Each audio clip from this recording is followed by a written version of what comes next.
Good evening. My name is Doug Cleansing. I'm an investigator with the Hemet Police Department. I've been an officer for over 23 years now, and I've been a detective for the last 7 years here in the city of Hemet. During that time, I've investigated hundreds of cases involving both child physical abuse and sexual molestation cases. Because of this, I've had an opportunity to work very closely with REACH, or CASA, on a number of cases, and I have a sincere appreciation for the service and support that they provide to our department. And now that you've heard a little bit about what a forensic interview is, I'll share that prosecuting the people responsible for these horrific crimes, in the vast majority of these cases, requires information that only the victim can provide. The forensic interview has become the standard across the country for obtaining that information from these victims.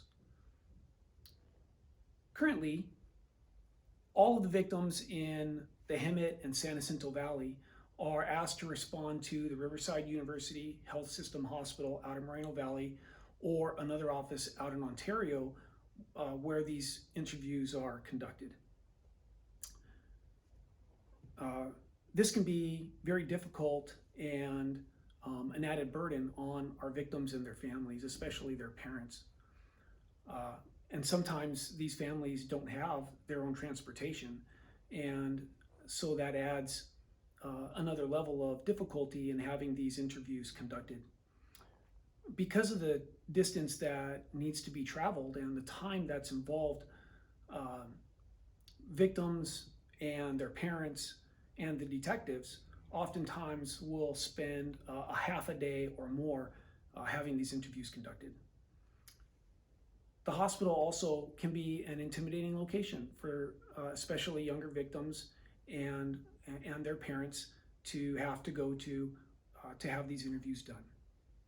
Having a local facility would drastically reduce the time and travel involved in these interviews, and it would provide a location and an environment that would be less stressful on the victims and their families, and would allow detectives to be able to have these interviews conducted without such a demand on their time away from the city. I wish I could answer everybody's questions at the moment, but in this forum, that's not possible. I welcome your calls for any kind of questions regarding our involvement in these cases, and I thank everybody for your time and your work.